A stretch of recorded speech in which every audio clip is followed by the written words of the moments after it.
कृष्णलाल है। और आपका पता? हमारा पता वहाँ पे खंडवा एमपी बिलखेड़ी रहती है आज वहाँ पे। आपको मम्मी को मिला 1.5 साल की बाद, तो अनुभव कैसा हुआ अभी? मेरे को अच्छा है, अभी मेरी माँ मिल गई तो मेरे को तो कभी अच्छा कभी हो जाए, अभी तो अभी मेरे एक सौभाग्य की बात है। तो हो जाएगा तो धन्यवाद इस चीज़ का हमको। तो वो अच्छा कभी हो जाए तो हमारी ज़िंदगी में सफल हो जाए, क्योंकि हम बहुत तकलीफ में थे आगे। माँ भी बाप भी जो था, बाप भी भाग गया। और अभी जो माँ है वो मेंटल होके जिधर जिधर होते उधर जाती थी। वो कभी अभी अच्छा कभी हो जाएगा ना, तो हमको बहुत सुविधा तुम्हारी तरफ से अच्छा मिल जाएगा। आप एक बात बताएं, माँ जब गुम हुआ था तो कैसा सिचुएशन हुआ था और कैसे गुम हुआ था? वो गुम कैसा हुआ था कि देखो, आगे थोड़ा वो ज़्यादा से ज़्यादा ही मेंटल हो गया था। आगे इलाज किया हमने तो उसका, वो पराउटी में इलाज किया तो जब लग भी अच्छा हो जाता। एक एक साल में, एक साल के लिए वहाँ पे लेके खरगोन में जाते थे अपन। तो वहाँ पे क्या होता था, एक साल के लिए अच्छा हो जाता था। एक साल के बाद में फिर से वैसा हो जाता था, मेंटल हो जाता था। तो जब लग के लिए ना उसको जो कोर्स चलाया तो ऐसा 10-12 साल चलाया तो अच्छा रहा। फिर वो कोर्स भी नहीं लगने लगा, फिर उससे फिर ज़्यादा परेशान हो गए। फिर जिधर उधर भटकने लगे, फिर बाप ने सोचा तो उसको डायरेक्ट छोड़ने की बात की, तो छोड़ दिया उसको। फिर वो भटकने लगी तो जिधर उधर मंग के खाने को जाने लगी वो। तो फिर जैसे वो उधर कहीं खंडवा मिंडवा में आएगी मंगने को लेने या कुछ खाने पीने के लेने, तो ट्रेन जैसा धरा वैसे इधर गुवाहाटी तरफ निकल आया। जब से अब 1.5 साल से वो खुआया वाला है, तो मेरे को अब 3 महीना बाद में मेरे को मालूम मिला। घर में और कौन कौन है? घर में एक दो बहन है और एक भाई 10-12 साल का है, छोटा वाला है। उसको लेके, और एक लड़का है मेरा शादी किया वाला है छोटा, वो भी 6-7 साल का है लड़का। तो बहन दो है और एक भाई है छोटा वाला और पत्नी है मेरी। एक दादी माँ है साथ हने तो दोनों तरफ से माय ये राजेश छने राजेश असो है बोली का ये लापड़ा होना तो वो रह गया और फिर मारे लापाड़या उनने भी बेटा को मिल गया आज, कैसा लगा? अच्छा ही है।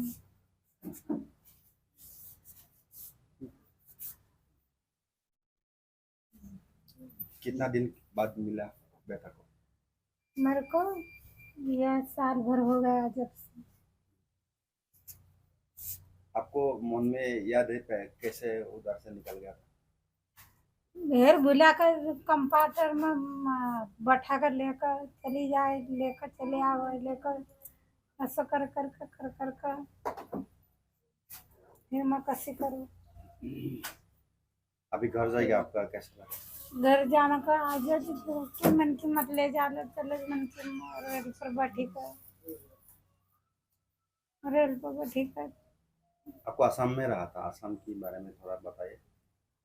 असम में क्या रहती है? यार है आश्रम में कोनी मंदिर में रही यहाँ से लग कर कहाँ लगता काय ना मी घर थू तो घर ना माई रहती थी तो त्याहाँ खारू खदर बर्तन बासन पोलका घाघरा लुगड़ू खारू त्याहाँ छोड़ी। বস্তু হৈছে। হয়, সেইটো তাৰপিছত বহুত দিনৰ পিছত আমি গম পালোঁ যে মানে বহুত চেষ্টা কৰি পুতেকৰ সন্ধান উলিয়াব পাৰিলোঁ।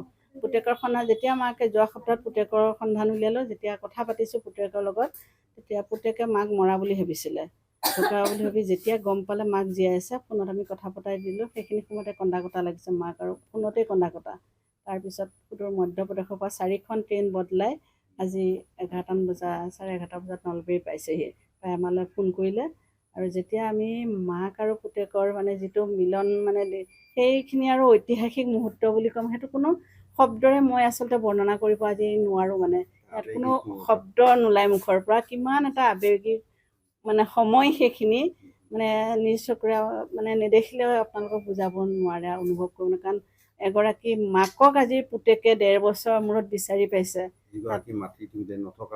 নাই, তেখেত ঢুকুৱা বুলি ভাবিছিলে। গতিকে আৰু তাতকৈ আৰু মানে কি ক'ম, আৰু ভাল লগা মুহূৰ্ত আমাৰ জীৱনত কেতিয়াও নাহে। আৰু এইটো মোৰ বুলি নকওঁ, গোটেই আমাৰ আশ্ৰয় টীমটো বা ডাক্তৰৰ পৰা ধৰি গোটেইখিনিৰ সহযোগিতাত আজি এগৰাকী মহিলাক সুস্থ শাৰীৰিক আৰু মানসিকভাৱে সম্পূৰ্ণ সুস্থ কৰি পুতেকৰ ওচৰত যেতিয়া দিব পাৰিছোঁ, সেইটো আমাৰ কাৰণে আটাইতকৈ সফল দিন আজি। আজি আপোনালোকৰ আশ্ৰয়ৰ ইয়াত 1.5 বছৰ নহয়, ঘৰৰ পৰা নোহোৱা 1.5 বছৰ সময় হ'ল। আজিও সুধিছোঁ কেনেকৈ হ'ল, তেওঁৰ মনত নাই।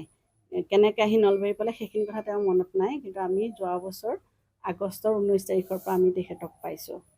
আৰু ভাষাৰ সমস্যাৰ কাৰণে আৰু বেছি প্ৰব্লেম হৈছিলে। এই আপোনালোকৰ যিটো আশ্ৰয়, আচলতে এই আশ্ৰয়টো কেনেকৈ চলে? আমি ক'বলৈ গ'লে বৰ আৰ্থিক সংকটত পৰি আছোঁ। আমাৰ ফাইনেন্সিয়েল, আমি গোটেই ভাড়াঘৰত থাকোঁ, অনুষ্ঠানকেইটা ভাড়াঘৰত আছে। আৰু যোৱা ফাইনেন্সিয়েল ইয়েৰত আমাক চৰকাৰৰ ফালৰ পৰা এটকাও কোনো ধৰণৰ গ্ৰাণ্টি নিট বা পইচা ক'ৰ পৰা পোৱা নাই। নোপোৱাৰ কাৰণে আমাৰ এতিয়া বৰ্তমান ত্ৰিপুৰা আৰ্থিক সংকট। আমি কোন মুহূৰ্তত ঘৰ ভাড়া দিব নোৱাৰিলে হয়তো এই ঘৰ খালী কৰিব লগা হ'ব পাৰে। আৰু তেতিয়া আমাৰ এই বৰ্তমান যিগৰাকী 12-15 যিখিনি মহিলা ইয়াত আছে, এতিয়াও ভালেসংখ্যক ঠিকনাবিহীন বা চিকিৎসা বঞ্চিত মহিলা ইয়াত আছে। মানে ঘৰৰ পৰা চিকিৎসা নকৰি এৰি দিছিলে ঘৰৰ পৰা, তেনেকুৱা মহিলা আমাৰ ইয়াত আছে, বা পুৰুষো তেনেকুৱা আছে। সেইখিনিক লৈ আমি ভৱিষ্যতে ক'ত যাম, কি কৰিম, সেইটোৱে আমাক একদম অনিশ্চিত ভৱিষ্যতৰ ফালে লৈ গৈ আছে আমাক এতিয়া। এইগৰাকী মুন্নীবাই, নামটো মুন্নীবাই নেকি? হয়, মুন্নীবাই।